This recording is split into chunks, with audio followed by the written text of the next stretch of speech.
Hey, what's going on, guys? This is AndrewChicken, and welcome back to another video, and today I have got a very special tier list for you. You see, most tier lists, they either rank their characters based on stats, like the ones you see on StatLocker, or they're the opinion of some professional player or Eternus player who knows a thing or two about the game.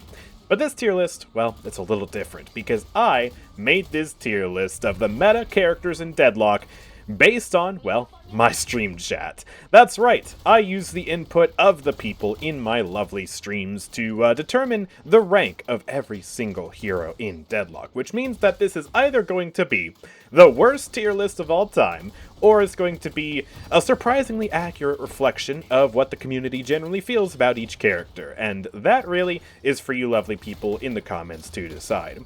As always with these tier lists, though, of course, make sure that your comments are reasonably respectful, right? There's always a couple of people who take things way too seriously, they make a hissy fit in the comments, and they just make fools out of themselves. Don't be that guy. But yeah, the tiers on the tier list are pretty standard. We just have S through D tier for S tier characters being the best, D tier characters being the worst, and then there's one secret tier at the very top for a character who's just a real pain to fight against, just in general, and so he gets a tier of his own. But there is one very important thing to note before we get started, and that's the fact that, in my opinion at least, Deadlock is a pretty well-balanced game overall. Is it perfect? Absolutely not, and some characters are definitely stronger than others, but compared to the balance in a lot of other games, especially hero shooters, Deadlock is pretty well-balanced, and even the lower-ranked characters on this list are still perfectly viable if you play them well with the right build. So, just because a character happens to be in the lower ranks doesn't mean that they're trash and should never be played. You can absolutely still make them work. It might just be a little bit harder than some of the stronger heroes. Oh, and one more thing. This video is going to be a summary of every character, their rank, and why chat decided to put them there. And so if you want to see the full 2-hour-long deliberation over every single character, then I'll have a link to the stream VOD in the description, but I wanted to make this video a little bit more timely, so we're going to be summarizing a lot here. And yeah, this tier list was made by the people in my chat, so these views do not necessarily reflect the opinion of the AndrewChicken YouTube channel. So, yeah, just one final disclaimer out of the way. Yeah, with that being said, if you guys enjoy this type of content, make sure that you're subscribed, and let's get started. So up first we have the D tier, and this is where I once again really need to fervently stress that characters in Deadlock are generally well balanced, and that all of these characters can still absolutely work if you have the skill and the right build to pull them off. So, yeah, don't just assume that they're immediately trash and can never win games. Honestly, the win rates of every character in Deadlock kind of hover around 50% anyways, so, yeah, these characters are still definitely playable. It's just they're having a little bit of a rougher time compared to the other heroes. But yeah, we honestly had a little bit of trouble even populating this tier in the first place. The only character down here for a while was Drifter, until eventually we had to move a bunch of characters down just because the top tiers were getting too populated. So in this tier we have Drifter, Grey Talon, Lash, and Seven. Drifter is generally considered to be the worst character in the game right now by the people in my chat because of all the nerfs that he has received. He is really dependent on snowballing, and if he's not able to snowball and get a bunch of isolated kills, then he's just kind of worse than every other gun hero in the game. And on top of that, his melee playstyle around the Rend just, I mean, it's fun, but it's not exactly meta, and also the Spirit Snatch nerf really hurt that playstyle in particular. So there's a lot of pain points right now with Drifter, and he probably needs a little bit more in the balance department just to bring him up to snuff with some other characters. Grey Talon is also down here because he is very, very counterable. He doesn't scale super well into the late game because by the time you let the enemies get Spellbreaker online, he's kind of just dead. He can't really do anything, unless you're playing Gun Talon, but I mean, who plays Gun Talon? Not me. So we generally agreed that Grey Talon is also pretty rough right now. Now, Lash and Seven are the odd ones out here in D tier. What the heck are they doing? Aren't they awesome characters? Aren't they your mains, AndrewChicken? Yes, they are my mains, and, you know, a little awkward. So, Lash, basically, he's had a bunch of nerfs recently that put him in a little bit of a rough spot, especially considering what items have also been strong recently. Lash is the most telegraphed character in the game. All of his abilities allow you to react to them, and that makes items like Counterspell very valuable against Lash, as well as generally just abilities like Viscus's Cube and Pocket's Briefcase that allow you to dodge most of Lash's attacks. And on top of that, his Slam has been recently nerfed to deal less damage and be even harder to hit, which hurts an ability that was already pretty telegraphed in the first place that could be easily counterspelled. Lash is still a fantastic character if you play him well, and his ultimate is able to absolutely win games for you in the right moment. But there is simply too much counterplay around Lash right now. Counterspell, Ethereal Shift, Spellbreaker, generally good game sense, Warp Stone, many of the different abilities in the game, all of these are able to counter Lash in one way or another, and so it's very rough to play Lash right now, even though he can still definitely be very powerful in the right situations. That's why he's in D tier. Kind of a rough character for me to put down there, to be honest, but that's what the chat decreed. And then 7, as well, has been hit really hard by the nerf hammer, going back like at least half a year. This guy has just gotten hit with consecutive nerf after consecutive nerf after consecutive nerf, and now he's at the point where even I have to admit, he's not the kingpin anymore, and he is a little rough in the damage department compared to a lot of other hard carry damage heroes. And if he's not able to get a soul lead of like 5 or 10k over the enemies, then he's really not doing as much as he used to. He's still great at spreading out debuffs, his stun is still amazing, and yeah, he's still able to have some impact, no doubt, but his early lane is arguably the weakest in the entire game, and, well, he just doesn't scale as hard as he used to. Shoot, that lightning strike on his ult, it hardly does anything now. Like, they nerf that damage so hard. It's crazy, man. So, all the nerfs have just combined to make 7 a shadow of what he used to be. Up next, we have the C tier, and this tier is for characters that are slightly more viable than the D tier. That's how a tier list works. And up first, we have Viper. Now, Viper, honestly, she's a gun hero, but she's kind of a crappy gun hero, and I'd rather have most other gun heroes in the game on my team than a Viper. Her lane is certainly very good because her lethal venom is just disgusting on lane. It does a lot of damage if you're able to get someone to half health or lower, and it can usually just kind of work as an early game execute if you play it smartly. However, she is very dependent on sliding for ammo economy, and that means a lot of abilities in the game like Dynamo's Stomp, Lash's Slam, all forms of crowd control can really mess her up. And her gun also has absolutely terrible spread, so you have to get a lot closer than some other gun heroes. And on top of that, her knives, kinda and her Petrify, while it can certainly be very helpful, it can just as easily hurt her team by sabotaging them, because while someone is petrified, they cannot deal damage. So, all it takes is one misplaced Bulla, and then suddenly something like a Dynamo ult or a Mo ult could just completely go to waste on your team, or she could accidentally petrify a walker that your team is shooting at, and then you don't get the walker, and yeah, it's a tool to be used very carefully, let's just put it that way. So, between all of that, Viper is certainly still viable, and she can definitely ramp up and be a gun powerhouse, but she's just a lot weirder to play than a lot of the other gun heroes, and is generally less effective, too. Bebop is a clanker, but also, he's really dependent on his hook. If he's hitting his hook, then, well, he's really strong, and is able to do a lot for his team. But if he's not hitting his hook, then he's not really that good. And, yeah, that hit-or-miss nature makes him a little bit more of a niche character, and we are assuming that you're pretty good at the character on this tier list, but even then, Bebop has been kind of a weird hero for a while, and, yeah, the chat just kind of said, hey, let's put him in C tier right next to Dynamo, who I resisted putting down in C tier. I wanted him to be in B tier, but after some thought, I find myself partly agreeing with my chat. Dynamo is a very nice, reliable, good support character, and he's able to get a lot of value for sure. Quantum Entanglement is able to get you out of some very rough situations, and his ultimate can make or break games. The key being make or break. If you hit the ultimate on multiple people, or even just one or two characters that are really strong on the enemy team and you have teammates there to follow up, then he wins you the game. If you miss the ultimate, that's not very good. He all of a sudden becomes a character that's just kind of useless, and you'd rather have someone else on your team.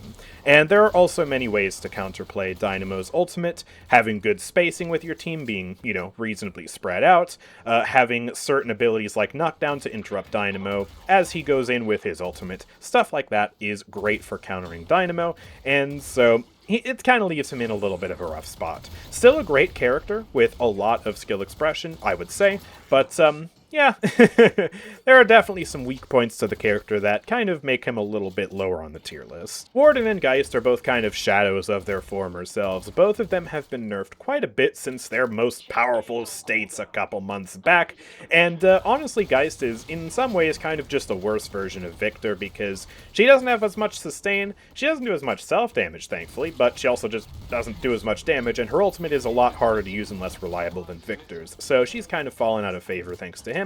And Warden just isn't as much of a tanky, damage-dealing powerhouse as he used to be. He still does a lot of all of that, but there are now plenty of characters that do one or two aspects of Warden's job just a little better than him. Better tanks, better damage dealers, better space makers, etc. So he goes into C tier, still a perfectly functional character, no doubt, but yeah, nerfs hit hard, man. Moving on to the B tier, we have plenty of characters in here, and B tier is officially the tier where I'd say a character is pretty balanced. They're certainly not bad by any stretch of the imagination, but they certainly have their counterplay, and they're not super all-star characters either. Up first, we have Shiv, who is a character who is honestly pretty good. He's very tanky, does a lot of spirit damage these days, and his execute is a very reliable form of finishing off enemies in a team fight. And so there aren't really many notes for Shiv. He's good. Yeah, enough said. Hayes is the classic gun character in Deadlock, and she is kind of a bipolar character in the sense that she's either carrying or she's just and part of that really depends on the player who plays her. Her lane is also a little on the weaker side, although certainly she has her moments with the Sleep Dagger, and she really relies on a lot of farm to get going in order to become a gun powerhouse. But once she gets that farm online, ooh, she starts smoking people, and it is very powerful. But she's certainly not game-defining broken or anything like that, and there is a lot of counterplay to the character. Things like Metal Skin or just Warp Stoning out of her ultimate are two great ways to counter her, and unless she has Unstoppable, you can also just stun her out of her ultimate. There are a million different things you can do to her ultimate now that I think of it, so yeah, B tier she goes. Vindicta is another character who's kind of seen better days. Her Grill Dicta playstyle got nerfed a little while ago with the stake having a larger tether range, so they're not trapped in as tight of an area, and they also nerfed the duration of the stake. They did compensate with some buffs to her flight damage, but yeah, I'd say she's just kind of a character that exists right now, and personally, I don't have much of an opinion on her either, so I do as the chat commands, and chat commands, B tier, I guess? Mirage is a character that we kind of shuffled around a bit, and he's a character that, similar to Lady Geist, has kind of been pushed out of the limelight by a newer character. Mirage is kind of just a worse version of Mina. Both of them do high burst damage and have pretty consistent gun damage as well, and both of them have tools for getting out of jail and dodging big attacks. However, where they differ is that, well, Mina's just kind of a little better right now. Her movement ability is better, and her damage is better, but Mirage does have one very important thing going for him, and that is the ability to teleport across the map and be just a macro king. He can show up to any team fight that he wants to, and in some cases he can teleport out of any fight that he wants to, which is a very powerful tool to have. And even though he's worse than Mina, still not bad. Not by any stretch of the imagination. Come on now. So, you know, he's still a perfectly suitable character to have on your team. He's just not as good as he once was, and that's also partly thanks to a couple of nerfs here and there to keep him in check, but by no means a bad character, so he goes in the B tier. Now, Magician, Viscous, and Doorman. These three were the absolute hardest characters to place on the tier list, because they are so hit or miss. If you ask an Initiate player how strong these characters are, they'd probably put them in D tier. I mean, I didn't actually ask an Initiate player that, but that's just what I'm assuming, because they have the highest skill floor in the entire game. Conversely, in Eternus lobbies, they can be ridiculously strong, because people who are good at these characters and have practiced these characters a lot make them seem like the most busted things in the game. That's why Viscous has gotten multiple nerfs, despite in average level lobbies just kind of being an okay character, because his skill ceiling is truly astonishing. And so, all three of these characters kind of have the same deal going on, even though their kits definitely function very differently from each other. And so we just ended up kind of putting them all next to each other in B tier, because They are certainly very skill expressive and very good when in the hands of someone who's amazing, and they're kind of crap in the hands of someone who's terrible. This tier list assumes that you're reasonably good at the character, and so they go in the reasonably good tier.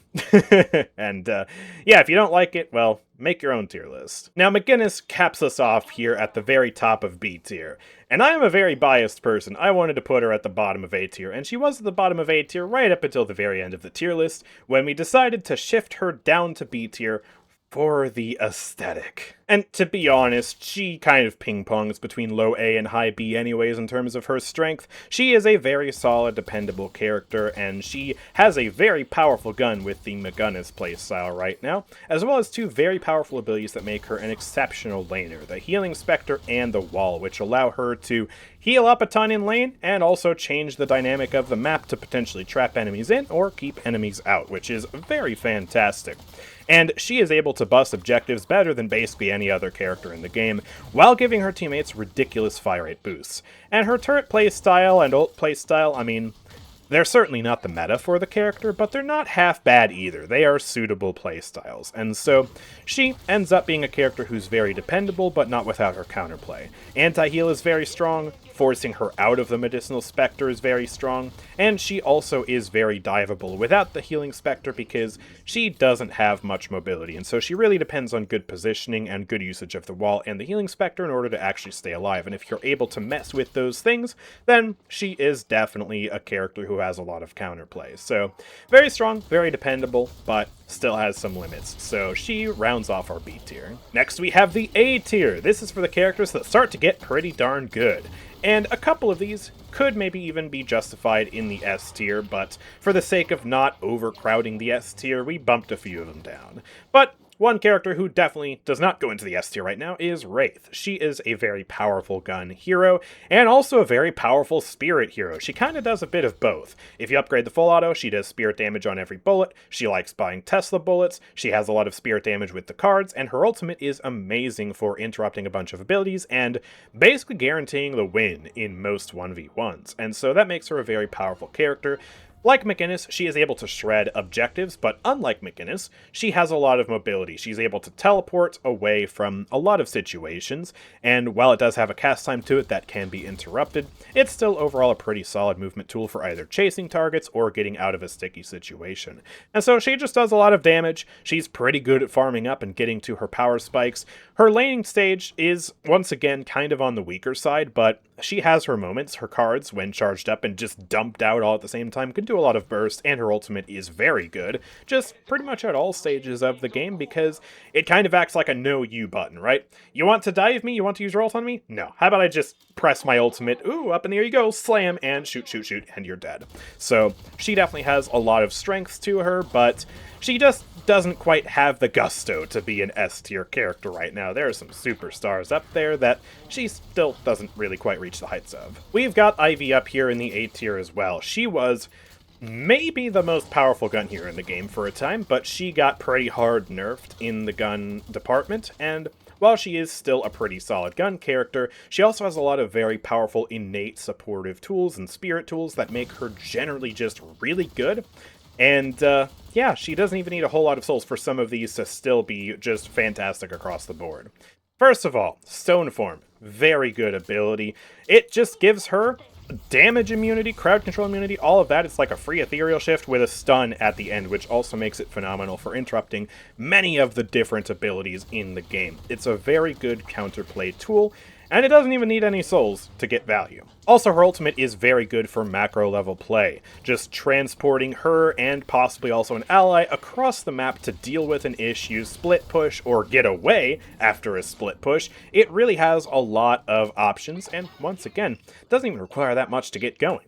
And, even further, her Kudzu is one of the best farming abilities in the game, and also one of the best tools at denying minion waves, because it just blankets the entire floor in Kudzu, and that damages all the minions, and is really good at stopping an enemy's push by just denying them the minions, or allowing her minions to quickly push up to the walker by just disintegrating the enemy minions. And so, all of that is extremely valuable, and even if Ivy herself isn't the one doing the gun carrying, her tether is still really good at supporting the person who is by granting them a fire rate and bullet lifesteal boost. So she has a lot of very strong components, and she can still be played very, very well, even with a sort of spirit support build. And so she's really flexible, she's got a lot of good traits about her, and that's what makes her an A-tier character. Abrams and Billy are two characters that are cut from the same cloth. They're both melee characters, both tanks, both people who like to charge in and initiate. Both of them do have subtle differences, though, but I decided to put both of them in A-tier and put Abrams as being slightly stronger than Billy.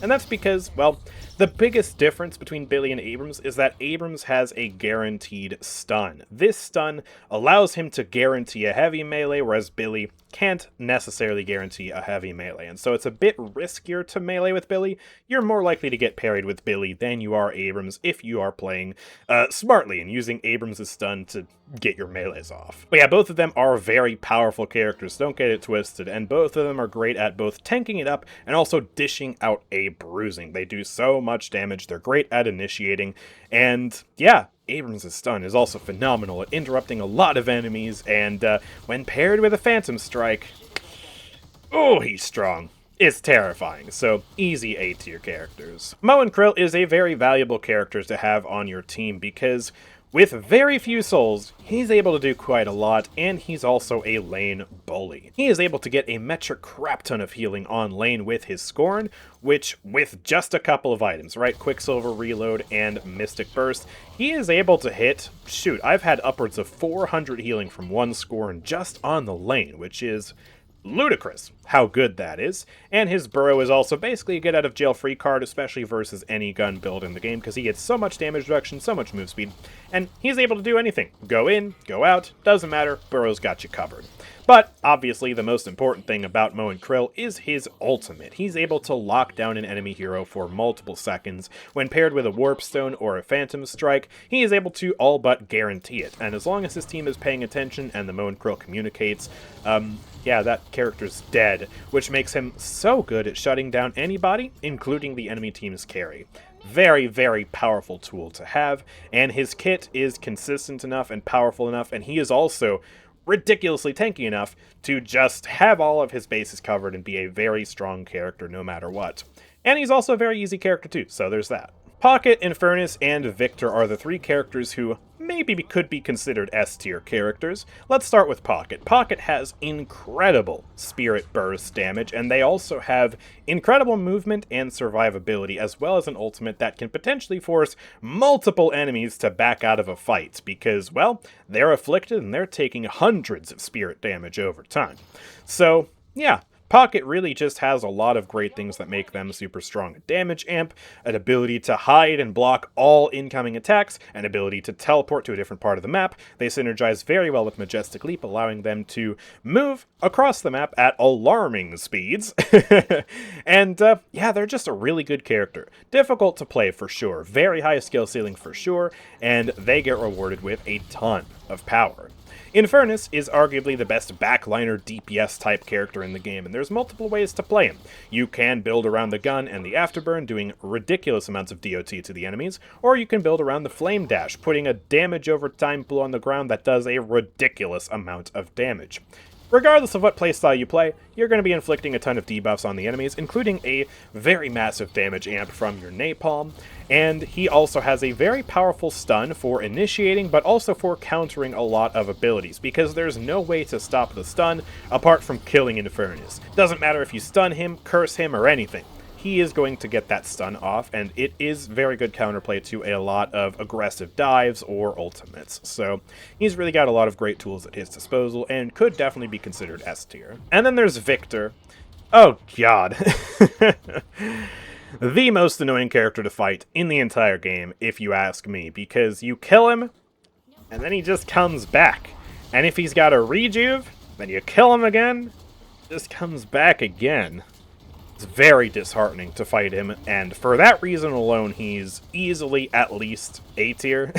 He also has very, very powerful damage output. His Pain Battery is pretty good damage on lane, although certainly his lane isn't exactly the strongest. And his Damage Aura, once he gets the right items online for that, he is able to do a very high amount of damage, and he's able to just kind of dive under objectives and kill them. and if he dies, so what? He can respawn and do it all again. And a really annoying thing about him is that if you kill him during his ultimate, you don't even get any souls for it, and you don't even get kill credit for it. You don't get a little +1 on your kill feed for the scoreboard. It's like, dude, I got tangible value. I killed Victor. I popped his ultimate. Please, just let me see the number go up. Prove that I did something. And honestly, that complaint extends to the Rejuvenator as well. Rejuvenator is overpowered. Everybody knows it. And if you pop a Rejuve, at the very least, bare minimum, you should have a little 1 go up on your kill feed, right? You kill someone with a Rejuve, you get +1 kill to show that you got impact, because I could pop all 3 Rejuves, and I would not get 3 kills. If you looked at the scoreboard, you wouldn't be able to tell that I did anything to impact that fight, and just for ego purposes, that should go up. That's my little rant of the day. But also, even if you just got partial souls for killing Victor during his ultimate, it would at least feel a lot more gratifying, rather than just seeing him pop back up and continue to fight you. And, I haven't even mentioned the fact that he can cleanse debuffs, like 3 times in a row. Yeah, kind of left out that part. I've been talking about Victor too long, though, so we're going to move on. Now for the S-tier characters. These are very, very, very, very strong characters right now. The cream of the crop, the best in the game, according to the chat. And up first, we have arguably the best support in the game. Well, besides the other guy, I guess. And that is Paige. Paige is a really, really good force multiplier. She is able to make her teammates really hard to kill, while making the enemies really easy to kill. She's able to root enemies in place, and, well, not being able to move means that you aren't able to dodge attacks, and you take a heck of a lot more damage. And it synergizes really well with a lot of other abilities in the game, like Abram's Shoulder Charge or Haze's Sleep. And she is also able to protect her teammates with a barrier, and that barrier also gives them more weapon damage and fire rate, which is very disgusting. And her ultimate stuns people, and it's a lot easier to land than something like a Dynamo ult because, well, you don't have to be right on top of the enemies, and it's very big, so yeah, it stuns enemies for a while, does damage to them, heals her teammates, gives them a movement speed buff. She's got a lot of really good tools at her disposal, and while she's not very strong by herself, with her teammates, she is a very powerful force to be reckoned with, and that's what puts her in S tier. Yamato is a very, very powerful character because she does a lot of things very well. She has ridiculously high spirit bursts with her power slash at multiple points throughout the game when you get the right upgrades online, and it can just chop through enemies like butter. But on top of that, she also has an ability that really lets her tunnel vision in on one person. She can grapple to somebody and just get right in their face, slash them, and kill them. And she also has a lot of bullet resist, right? She gets like 60% bullet resist while channeling her slash, and then if she hits her Crimson Slash, she's able to reduce enemy fire rate by 50% with the tier 1 upgrade. So both of those allow her to really tunnel vision in, focus on a gun hero, and take them out. She is a really good anti-carry hero in that aspect. And her ultimate is also one of the best in the game because it allows her to go in unimpeded. She cannot be crowd controlled for the entire duration of her ultimate. It gives her faster cooldowns. It just makes her really freaking strong.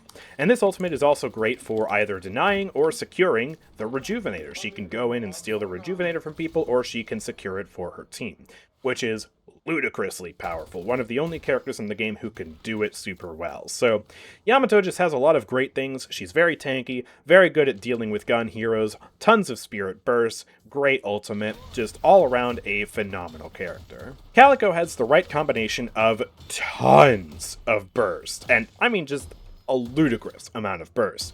Great survivability, and also hypermobility. She's able to be anywhere on the map that she needs to be in a matter of a couple of seconds, thanks to Ava.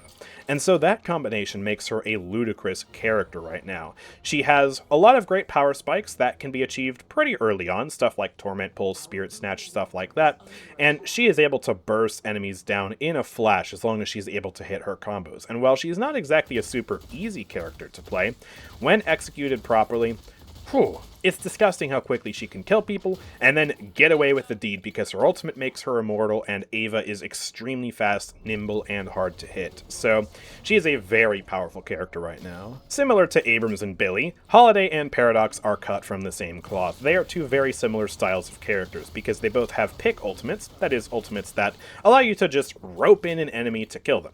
And they also have very high bursts and pretty solid gun damage too. But Holiday is generally the better of the two, although both are still incredible. So they both have the very powerful ability to lock down an enemy for killing them. Holiday is able to lasso somebody and then pull them into her team for a couple of seconds, and Paradox is also able to swap an enemy out of position, and using her time well, she can also silence them, making it very hard for them to really do anything once they're swapped. And both of them also have very high burst damage. Holiday has consistent, powerful bursts with her kegs, and also a lot of gun damage from her crack shot. She hits a headshot, that's a couple hundred extra damage right there. That is insane.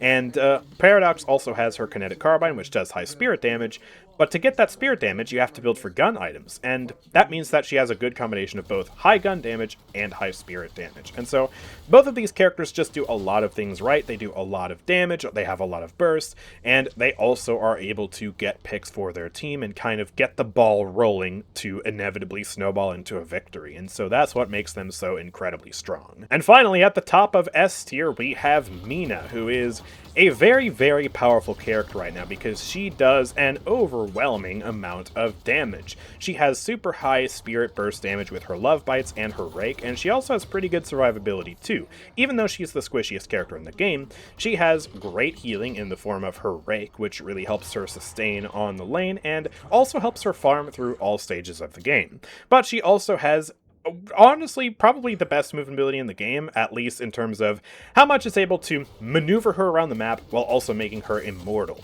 She gets 2 charges of her little bat dash that allows her to go in any direction, a pretty long distance, and also be immortal while doing it. And this lets her really get out of dodge and block so many different attacks while repositioning to a place that most characters simply can't chase her to very well. And so it's this combination of things plus her ultimate that makes her so strong. And let's talk about the ultimate a little bit. The ultimate does a pretty good amount of damage. And the other thing that makes it very powerful is that it silences enemies. And this silence means that if you have a couple teammates nearby who can also help, just pummel the enemies to death, then they're gonna die and they can't really do much about it. It's a very long sustained silence with a ton of damage to boot.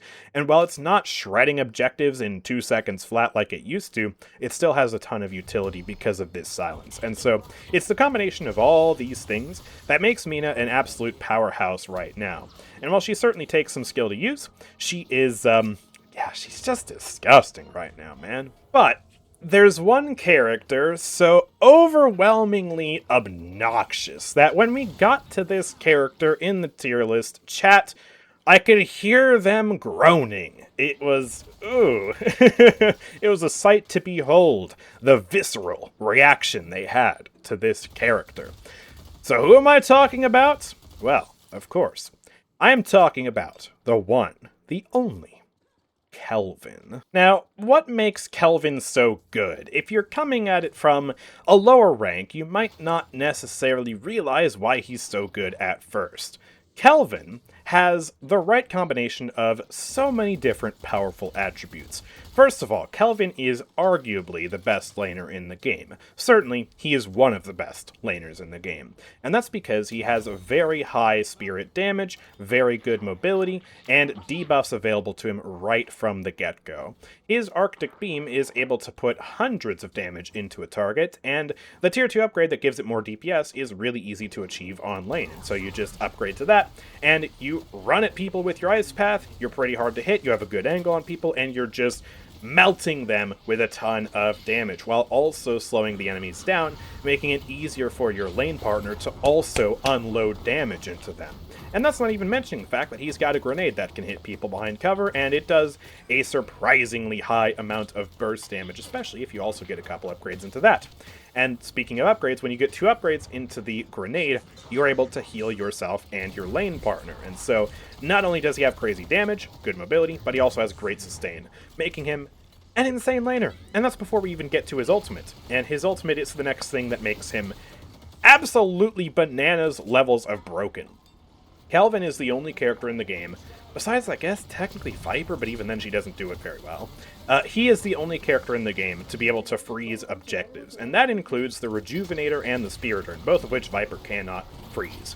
And so he is able to stop his own objectives from being damaged, freeze the Rejuvenator in order to fight it out and potentially either steal it from the enemy team or win it for his team, and he's able to do the same thing to the Spirit Urn. That is so insanely broken, on top of the fact that it's able to trap enemies inside of a very close space, and so if you coordinate it with your team, you're able to trap an enemy inside of a dome with you and your teammates, and, well, we all know how that's going to end, because, well, it's not even a fair fight, and it's not just because of the numbers advantage, it's because it's also healing for a ridiculous amount.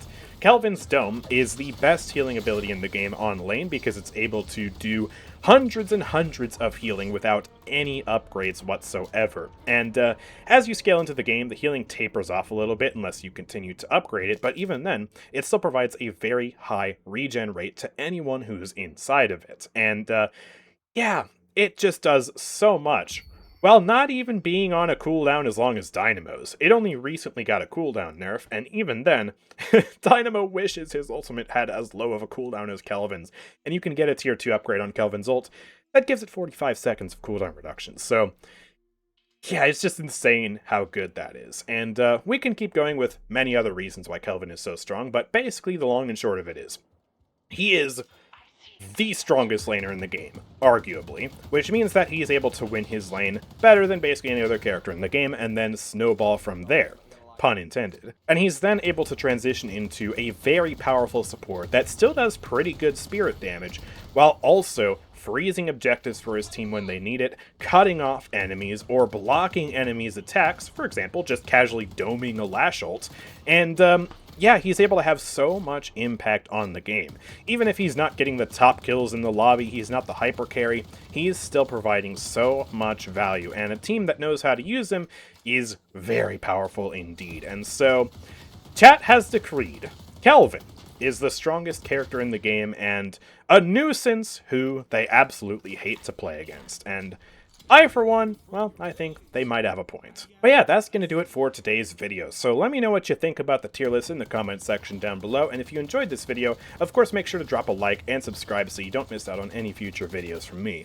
And if you really want to support the content and get something back for it, then consider checking out the memberships program down below. You can join the channel for a couple of different price points, ranging from cheap to slightly less cheap. And you get a ton of perks, and it really shows your support to the channel. It helps me to keep making content for you, so I'd really appreciate it if you would check that out.